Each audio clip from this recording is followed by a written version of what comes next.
All right, hi, I'm Thibaud, pronounced him. I'm a dev, and I'm also the president of the Django Software Foundation, which is a pretty cool sounding title, if you ask me. Woo! I don't exactly know what it means, but I thought I'd share, I guess, how I got here and how I think about the future of Django, because it's a pretty big deal that affects all of us, president or no. Just before I get started, a quick thank you to my partner Deborah. She's looking after our kids, so I get to be here. So thank you, Deborah, for making this happen. Yeah, Django. I'd love to start with a question for the room. Does anyone know how old Django is as a framework? I'm sure some of you know the answer. Yeah, that's really old. Nearly 20? Yeah, nearly 20. Turning 20 in July is quite a big age. Who here has used Django for, let's say, at least a year? 5 years?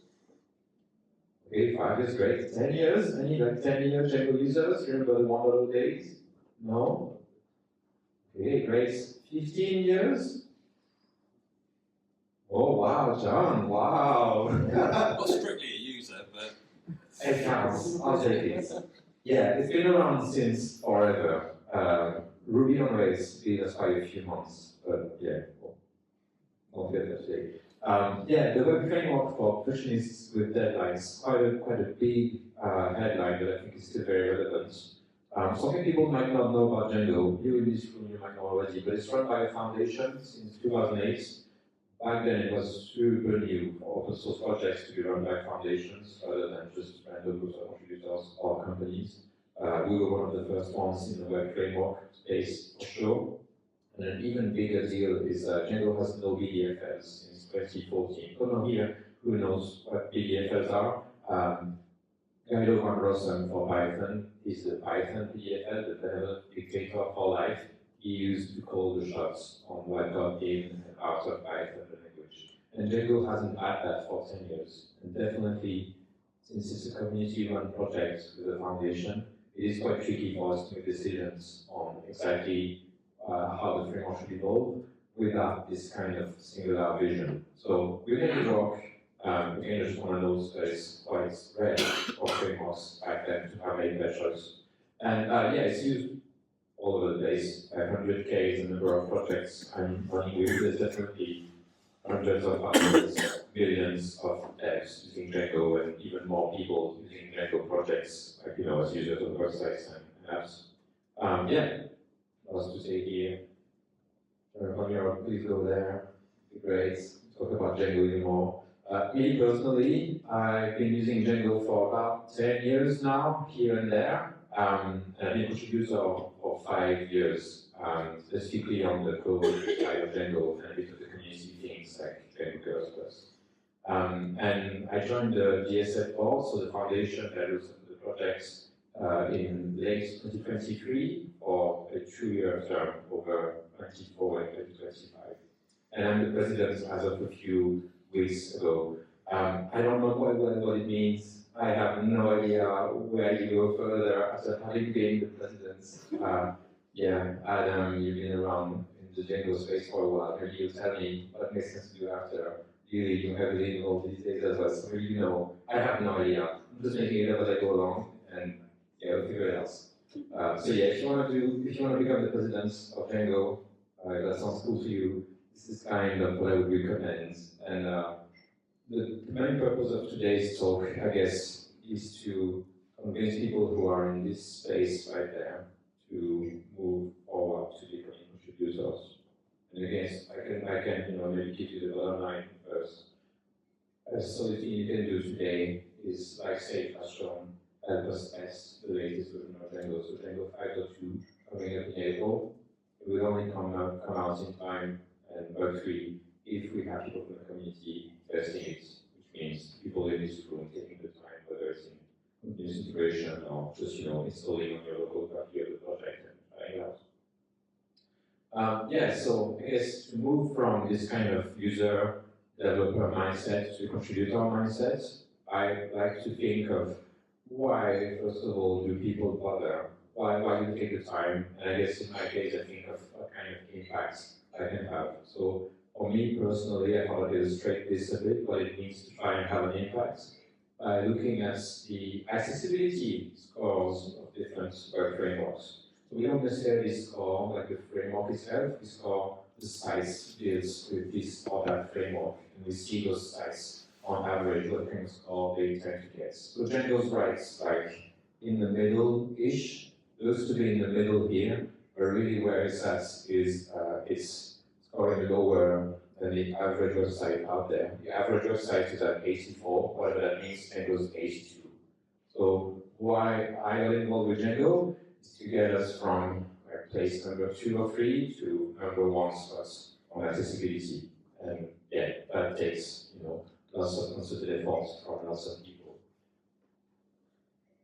And even if you don't want to do like this kind of specific or accessibility focus, just having the framework that you use as a dev that you get for free, definitely is a good thing to do.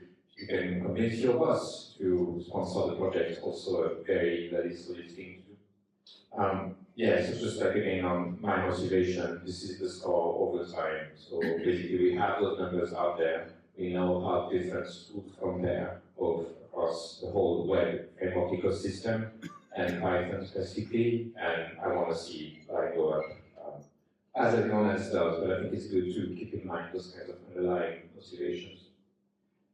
And yeah, why I guess I became the president and the board member in particular is this graph right there. I don't know who in the room will have seen this before. If you have, probably haunts you in the dead of night now and then. If you haven't, that's carbon emissions over time, so significant climate change. And what I came to realize is, as a dev, our industry definitely has a part to play in this. Sure, maybe transportation, maybe offices and so on, that's a big deal. But even tools like Django, at the scale of 500,000 projects, you can imagine each and every one of those projects having a server behind it, maybe even 2, maybe 3 servers, loads of people loading those projects in their browsers to use them. Any kind of change we can do at the scale of 500,000 projects that has that line go down.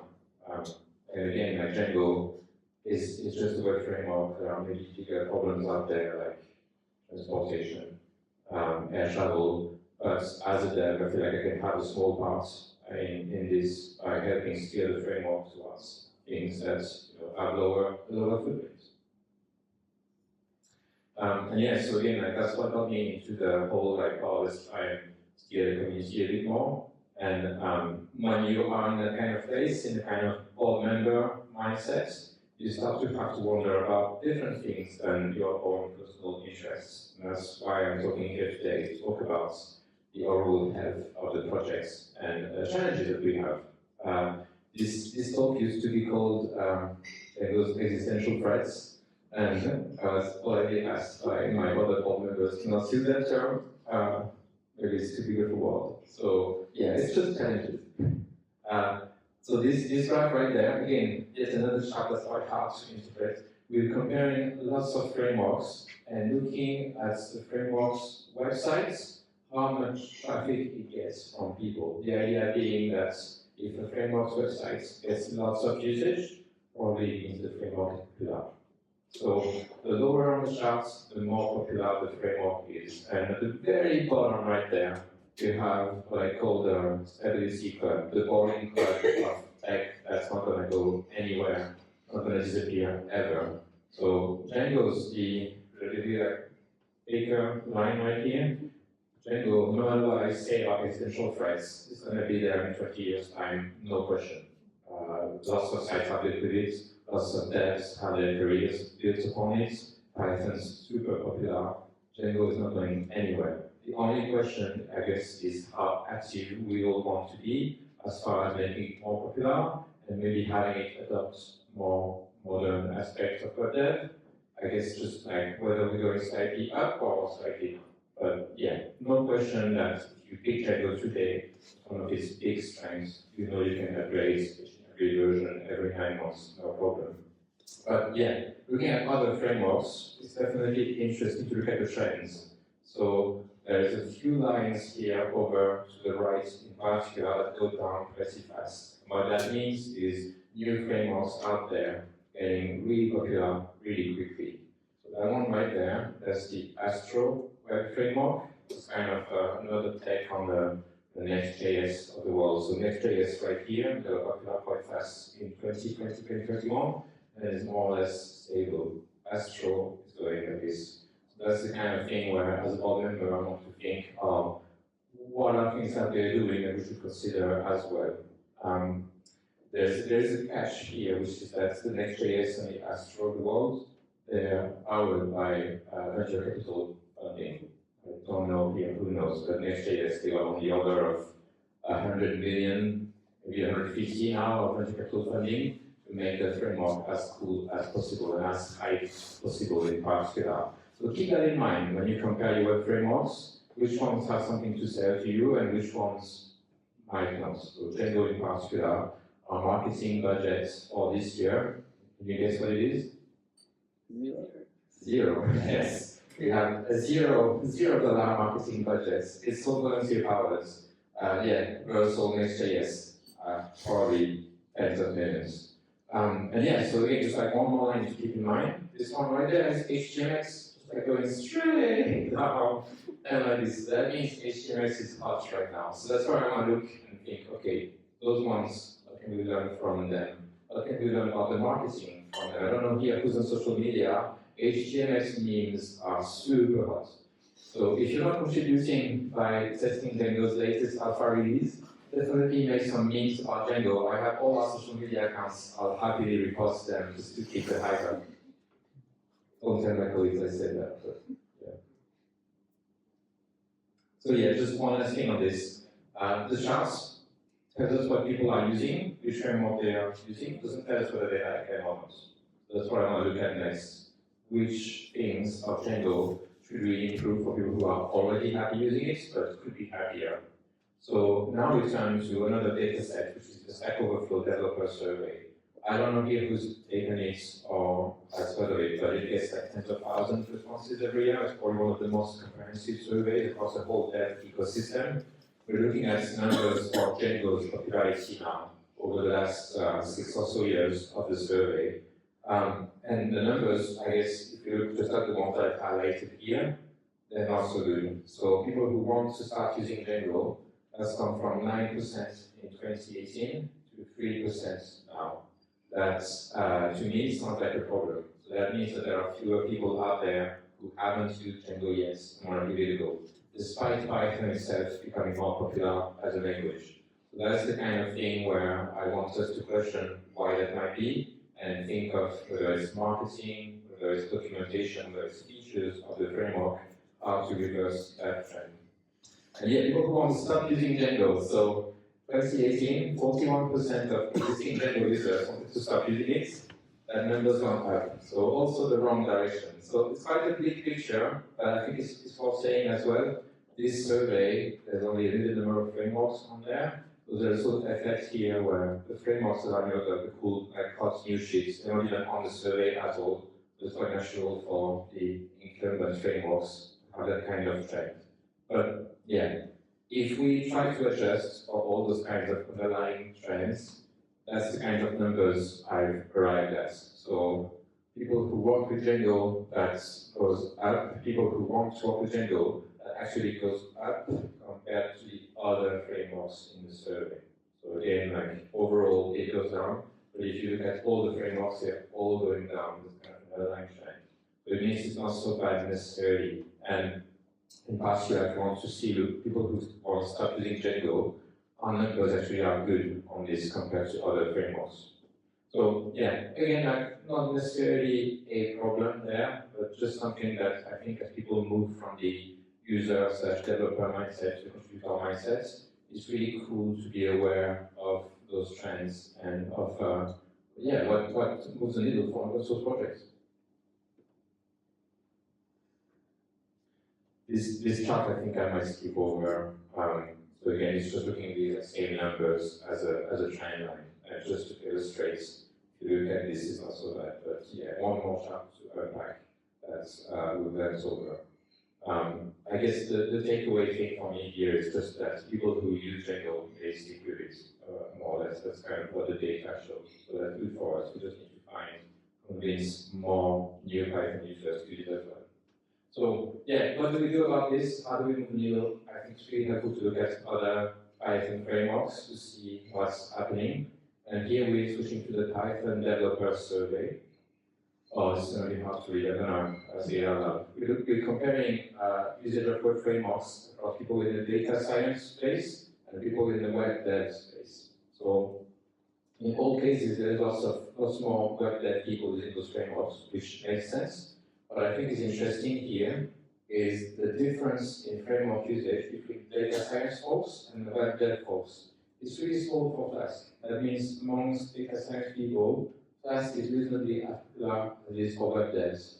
Flask API, bigger difference, Django, much bigger difference. So to me right there's a question, why aren't data science people using Django? Maybe they don't need the ORM, maybe they don't need the admin, that's completely fine. Maybe we need to tell a better story to our users so they feel more comfortable using Django, even if they only need, say, 20% of the features. Maybe if people love like single file web frameworks so much, we should encourage people to use Django in single file code, which is definitely supported. It's something called micro Django. I don't think there's any like underlying overrides to Django to have to make that work. It's just configuring it differently for it to work. Maybe we need to focus on the developer experience improvements of those frameworks and make them open for Django itself. And yeah, maybe we need to have an answer on typing in Python as well.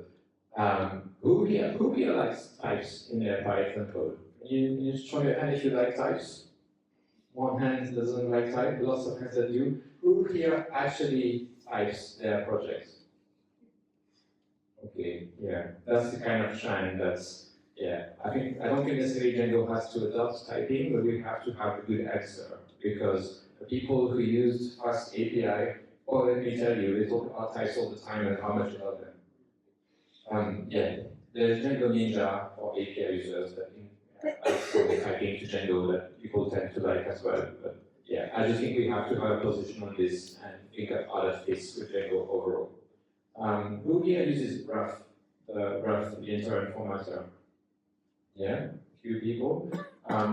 It's going to be adding a type checker in one of their future releases. They have an project called Red Nuts to look at doing that into Ref.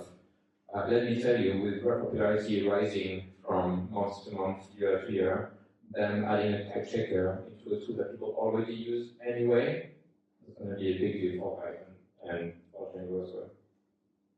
So yeah, the surveys is from, they comment on the underlying reasons, and I already mentioned type hinting, and the other aspect that people tend to mention is the performance and the developer ergonomics. So definitely things where performance don't really notice that big of a difference, so it warrants people switching frameworks. Developer ergonomics, certainly I can think of 1,000 different improvements we could make. Types between systems and within systems. I'll show ponder on that. Thank you for the comment. Yeah, so it's not all data driven. The reason I'm in this room is to be perfectly clear, switching on you all on maybe pain points you have with Django and to help us shape our direction. As the president already gets to tell other people what we should do with the framework, technically. People like Lily in this room as well, they have much more of an involvement in the direction of the technical aspects of the project, but I can definitely relay that back to the right people. And yeah, in my mind, that's one of the biggest things we need to do more is talking to the users of the framework. And yeah, there's talking in the room, but there's also just reading people's mean comments on the internet, which, if you get to manage Django's social media accounts, you can spend as much time as you like reading people's hot takes on why Django is dead, or why it's boring, or how much hype there is in JS World and excitement. So yeah, I just want to show a few highlights up there. I want to be crystal clear, no matter how much fun I make of this, it's amazing for us to get that kind of tough feedback in our faces. And the ones I've picked here, they're definitely very eloquent arguments that people really have spent time providing us with constructive feedback So life and the pace of evolution, they mean just like we're moving too slow. I want to hear that. I don't think it's necessarily true, but I want to make sure that we take it into account when we market the framework. And one of the people that replied to this, they said, oh, there are no big corporations with tons of money backing Django.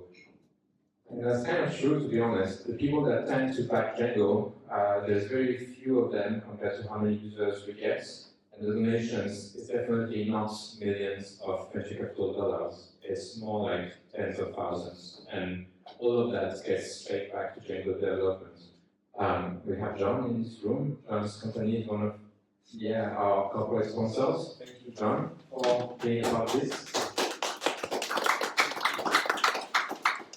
So we need more Johns, and we need more Foxley talents to help us, financially have a future for Django. I don't know here who knows this, but the Django Fellows, let's say, mentioned in his talk, the people who professionally work on Django, that's where their money comes, their salaries come from, is corporate sponsors for the projects. So yeah, Django is a foundation, it's a non-profit. It's basically 7 board members who know as much about non-profits as your local village church in the UK. You really didn't come to this thanks to our expertise running foundations and non-profits. So that's kind of why the pace and the marketing might not be so good.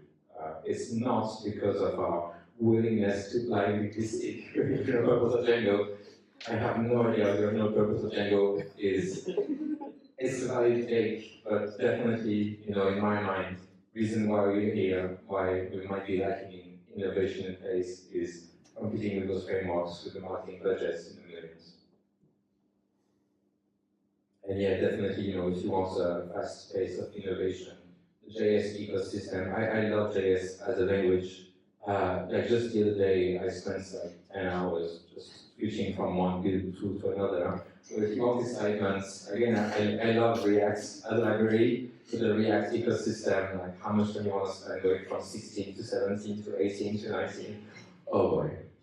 Yeah, just infinite sources of excitement and innovation. And again, I say that as someone who loves React itself as a library. So yeah, our existential threats, and I guess things we need to look into, contributors. We want to keep a diverse set of contributors, and we want to retain them. And Django, having been around for so long, having so much code that, as Sage has shown, is used in places you don't necessarily expect, it's hard to do Django. There's no question around it.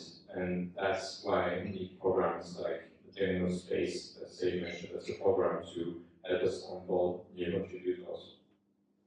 Yeah, retention is hard. I have a link here if people are kind of interested in the data behind this. I have a link that shows you a whole report of statistics on commits and pull requests in Django over time. And one of the graphs on there shows you how many contributors we retain over the last year, 2 years, 3 years, 5, 7 years, 10 years. And the numbers are really much smaller than people might expect. So it's a real challenge for us. And yeah, governance as well. So I mentioned Django not having a benevolent data for life. So definitely maintaining this vision of what Django is over time and the technical direction to interpret that year to year with how the industry is evolving, that is a challenge. And yeah, the steering council, who really is a member of this kind of our group of volunteers that are in charge of helping the community overall with consensus or otherwise, deciding how Django should evolve. Really tough task, but opportunity for great impact. So yeah, opportunities. I thought I showcased a few specific ones, and I thought I showcased one in particular that I got started about a year ago now, which is the opportunity for Django to have a roadmap. So what we're looking at here is a list of potential changes to the projects or the community around this that have gotten thumbs up for enough people to make an interesting list to look at. This is not official by any means. This isn't something I did as the president or even as a board member, but that's exactly the type of thing that I think is important for us to put together as a community. And if we look through the top like 5 to 10, this is going to happen this year. this happened last year. I would love for this to happen very soon. Adam, tell us how to go about this. Want to make it happen?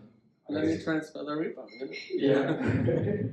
The built-in API framework. I know there's lots of conversations about this. Common table expressions. Do we have this now? Not yet. Okay, it's good. Template languages. I could spend time on that. Yeah, I'd love for us to move to Jinja for projects. Django itself, I don't know, but yeah, opinions. Everyone has one. What have I done?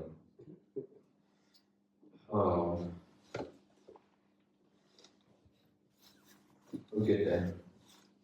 Okay, yes. I hope you all have questions. I'm almost done. So yes, the roadmap, we need one. We need a vision for our package ecosystem.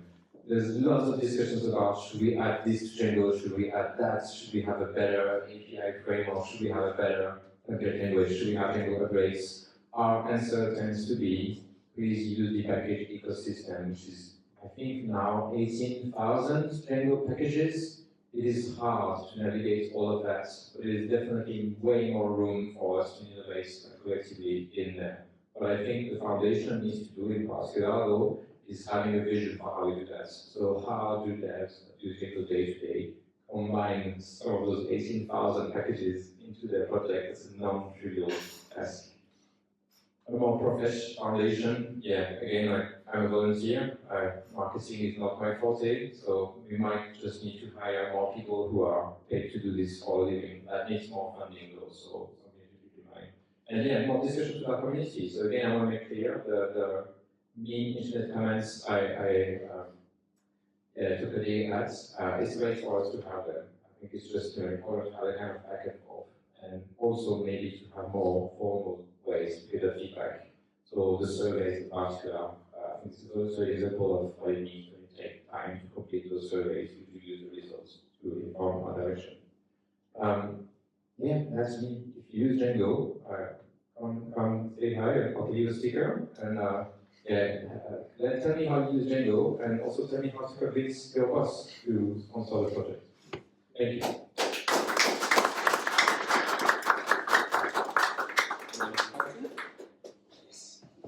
Questions, anyone? That's very cool. On types, yeah, I was interested in most people seem enthusiastic about types. My experience has been, yeah, types are bad in a project. It's awful. You need to be really good with them. But I now want to kill my type. I feel like this in the comment I made. It feels to me like it's really important to have typing on the interfaces, but if you're going to send stuff to another team, there's another service there. But then internally within the project, it feels to me like types are just kind of resistance. Does that make sense as a distinction? Yeah, 100%. I just want to be clear, as the president, I don't get to hold any more political opinion than anyone else, but I can tell you my opinion. My opinion is it makes lots of sense for a library like Django, because loads of people spend loads of time looking at this code and trying to figure out how to use this.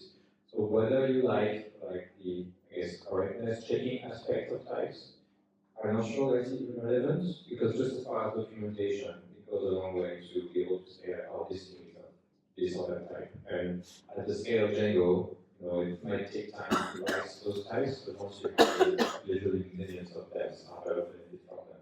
And they don't even have to do it, it's just like if they want to use it, they don't. But then do you enforce those types? No, so then I guess it's up to every project to decide. So I guess if we were to adopt types in Django, we would all Django itself, but then it's every person's project side.